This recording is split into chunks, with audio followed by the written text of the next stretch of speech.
avec Marie, et Marie a choisi en ce mardi d'aller se promener du côté d'une vigne et du clos Gerberoy. On est donc à Gerberoy, Marie, et figurez-vous que là-bas, eh bien, on fait du vin. En ce moment, c'est tendance. Marie nous parle de vin dans la région. Exactement. Oui, le climat change. Je pense que comme nous, vous l'aurez remarqué, de plus en plus en Picardie, on fait du vin. Bonjour Thibaut, bonjour Hubert, bonjour à vous qui nous regardez. Bienvenue ici au Clos Gerberoy. Je suis avec Jean-Paul. Bonjour Jean-Paul, merci de nous accueillir. Bonjour Marie, c'est un grand plaisir de recevoir France Télévisions et au Clos Gerberoy. Alors le Clos Gerberoy, comme vous le disiez tout à l'heure, c'est une vigne, une des premières vignes plantées dans l'Oise. Donc ça vaut le détour quand même. C'était à l'époque, je ne vais pas trop m'étendre là-dessus, mais c'était grâce aux chanoines qui étaient 27, qui avaient planté de la vigne pour le vin de messe. Et nous, on a repris ça. Alors c'est la belle histoire qu'on va vous raconter dans un instant. Et puis avec Jean-Paul et avec tous ses copains de l'association, on va aller faire un petit peu de mise en bouteille. Alors restez avec nous, à tout à l'heure. À tout à l'heure Marie, je sens qu'on va retrouver des têtes connues là-bas.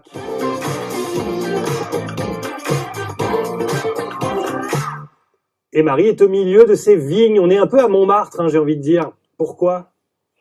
Exactement. Alors, on va vous parler un petit peu dans un instant justement du lien de ces vignes avec Montmartre. Mais ce que je voulais vous dire, c'est qu'au départ, avec Jean-Paul, on pensait venir faire les vendanges.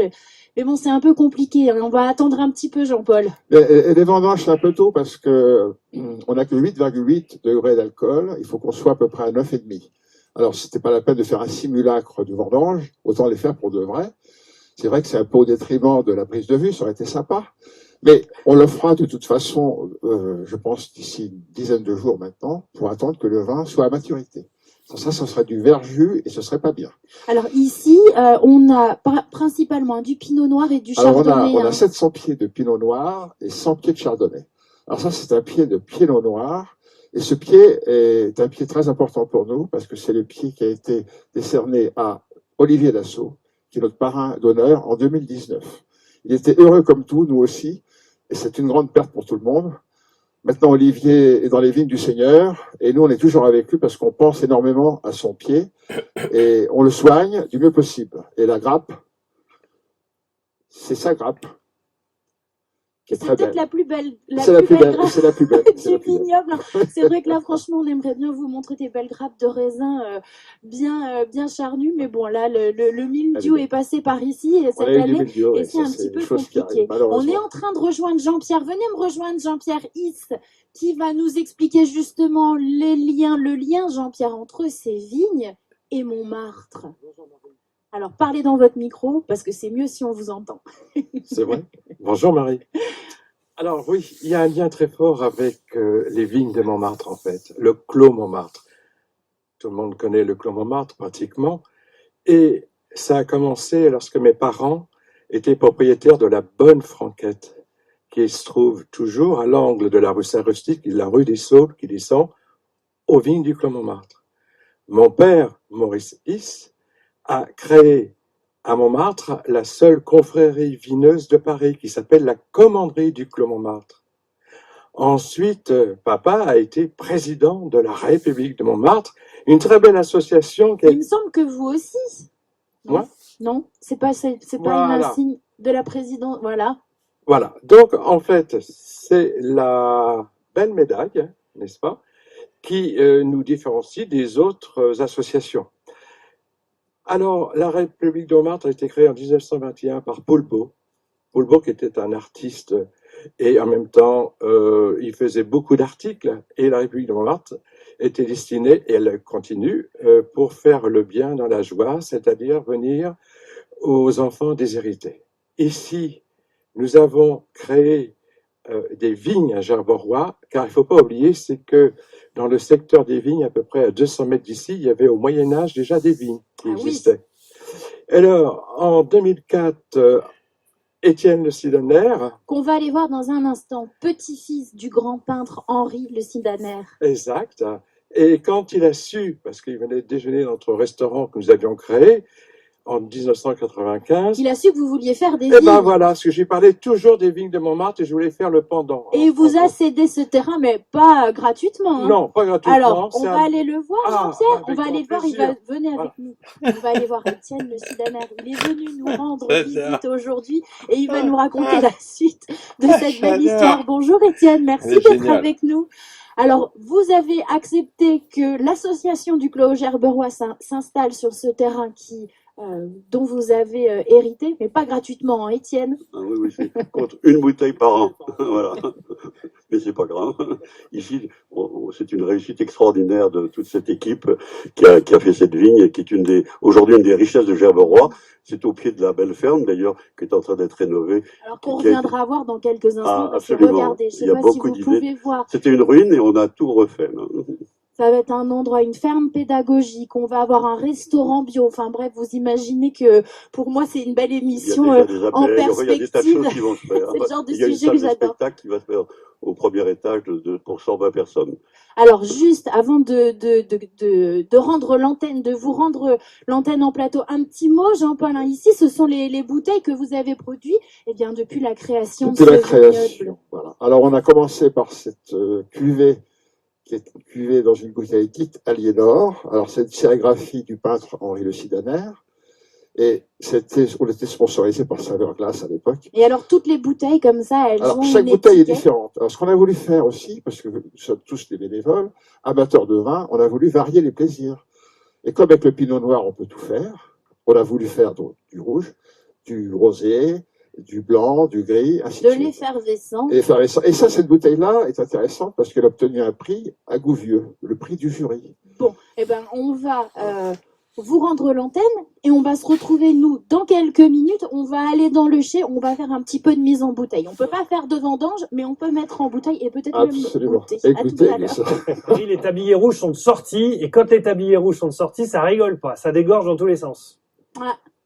Ah oui, là, je peux vous dire que là, on est en train on est passé aux choses sérieuses. Hein. On va s'enfoncer, Jean-Paul, dans votre chai. Il fallait absolument qu'il ne se voit pas de l'extérieur. Il ne fallait pas qu'il se voit de l'extérieur parce que sans ça, on n'aurait pas pu le construire. Donc, il ne se voit pas ni du Grand Parking, ni de la rue des Vignes, ni de la rue des Faubourgs Saint-Jean. Et pourtant, regardez, il y a bien de l'activité ici. Venez. Alors, j'ai quelqu'un pour vous, Thibaut. Venez voir un petit peu ici. C'est notre ami Didier. Non, Dominique. Alors Didier, Dominique. Salut Thibaut. Voilà, tout le temps Dominique, Didier, c'est pour donc du coup voilà, qu'on était allé voir l'année dernière dans votre jardin. En fin d'été. Alors la dernière saison, la toute dernière émission d'Ensemble c'est mieux, on l'avait fait dans le magnifique jardin de Didier. Puis aujourd'hui, vous avez votre deuxième casquette qui est celle de vigneron ici au Clos Gerberoy. Je suis même le déboucheur ici des fois. J'ai pris des douches ici. J'ai pris des douches déjà en débouchant le champagne. Alors racontez-nous, qu'est-ce que vous êtes en train de faire là? On fait la mise en bouteille du blanc. Donc en fait, Jean-Claude qui est là, qui va venir. Alors, venez nous rejoindre, Jean-Claude. Allez-y, c'est parti parce que vous avez préparé toute une organisation pour qu'on puisse voir un petit peu comment ça fonctionne, comment vous travaillez. Alors, allez-y. Chacun à sa place. En fait, Jean-Claude, là, il va mettre dans le broc, parce qu'en fait, la cuve est un peu trop basse pour pouvoir mettre l'entonnoir. Et après, on va remplir dans l'entonnoir qui est sur la bouteille, de manière à ce que le niveau soit pile poil au niveau de la bouteille, ce qui va nous permettre de mettre le bouchon à bonne... Alors, qu'est-ce que c'est que le vin que vous êtes en train d'embouteiller, là, Didier? C'est un vin tranquille, blanc. Alors, on va passer le micro. Je vous propose de passer le micro à Pierre. Pierre qui est vigneron et qui... et qui est très au point. Vous êtes vigneron à la retraite, Pierre, et alors vous, vous faites partie de cette association. C'était important pour vous. C'est difficile de quitter le milieu du vin quand on y a passé sa vie. Oui, bien sûr. On y revient toujours un petit peu, oui, ça. Alors, donc là, on est en train de mettre... Parlez bien dans votre micro. Là, on est en train de mettre du vin donc en bouteille. Alors, c'est issu de cépages Pinot Noir et Chardonnay. C'est un vin tranquille, voilà. Et alors là, vous allez embouteiller combien de bouteilles? On va en faire environ une bonne centaine, de bouteilles, oui. Alors, à côté de vous, Pierre, on a Jacques. Jacques, je vais vous demander de prendre le micro. Tenez, parce que vous êtes membre fondateur, vous, de cette belle association. Ça fait 15 ans que vous êtes là et vous faites du vin entre copains. Oui, entre copains. Qu'est-ce qui, c'est important, ce sont de bons moments que vous passez tous ensemble. Parce qu'on est à la retraite et on vit de bons moments ici, quoi. Et vous recevez aussi beaucoup de groupes qui viennent vous voir et qui viennent apprendre à faire du vin comme ça, voir comment vous faites. Oui, on est quand même très heureux d'être ici, quoi. Alors Jean-Claude, Jean-Paul, Jean-Claude, Jean-Pierre, elle s'y perd un petit peu. Il y a beaucoup de prénoms chez nous. Alors, le principe, c'est que pour arriver à subsister dans une association, il faut arriver à avoir quelques dividendes. Alors, on est aidé par le conseil départemental, on est subventionné par le conseil départemental, et pour arriver à joindre les deux bouts, comme on dit, on reçoit des groupes. Voilà. Et les groupes, quand ils viennent chez nous, ils ont le droit de boire une dégustation. Ce que l'on va faire goûter tout à l'heure, d'ailleurs, si vous êtes sage, mais vous êtes très sage, vous aurez le droit de goûter notre kir gerboréen. Un kir à la rose. Évidemment, puisqu'ici, il y a cette fameuse fête de la rose. C'est pour ça qu'on l'a créé, et c'est notre ami d'ailleurs qui est ici présent, Jean-Claude, qui a créé ce kir à la rose. Même vous vous y perdez. Alors, ça va bien se passer, mais c'est vrai que, bon, tu vois, le tirage du vin, ça se fait comme ça, et c'est vrai que c'est pas évident à faire, parce que nous, en général, on a un autre système. Là, on l'a fait un peu pour la circonstance. On a un système de tuyaux, si tu veux, donc il n'y a pas de risque. Et ce vin, il reste dans cette cuve pendant combien de temps? Alors là, il est là depuis les vendanges dernières, donc ça fait presque un an. Mais on l'a attendu parce que, si tu veux, il y a des choses, je peux rentrer dans la technique, mais il faut faire une malolactique, comme on dit dans le vin, et la malolactique doit se faire toute seule. Il faut faire déjà la première fermentation alcoolique. Ouais. Et après, on fait Oui, mais je sais, mais je parle de la deuxième, là, pour ça que ça reste si longtemps. Faut vous mettre d'accord. Non, mais la première fermentation alcoolique, ça coule de source. Mais après, il faut refaire une malolactique. C'est pour ça qu'on l'a laissé en cuve. On est en train de finir ça y est, là, on est en train de mettre les bouchons sur les bouteilles. Le petit kir, ce sera un petit peu plus tard quand on vous aura rendu l'antenne. Et ben, j'espère que vous avez passé un bon moment avec nous ici à Gerberoy. Puis je vous dis à très très bientôt pour de nouvelles aventures. Merci beaucoup. Merci Marie de nous avoir présenté tout cela.